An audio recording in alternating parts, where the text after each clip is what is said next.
কথা কথা একটা অদ্ভুত শব্দ। এই কথা দিয়ে মানুষকে মেরে ফেলা যায়, আবার এই কথা দিয়ে মরতে যাওয়া মানুষকে বাঁচানোও যায়। কথা একটা হাতিয়ার, কথা একটা শিল্প। কথা বলতে শিখুন, কথা শুনতে শিখুন, কথা ভালোবাসার মাধ্যমে সবার কাছে ছড়িয়ে দিন। কথার মাধ্যমে আপনার ভালোবাসা সবার কাছে ছড়িয়ে দিন।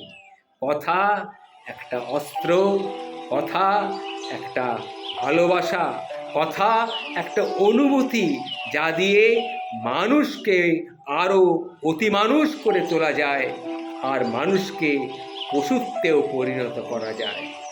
এই হচ্ছে কথা।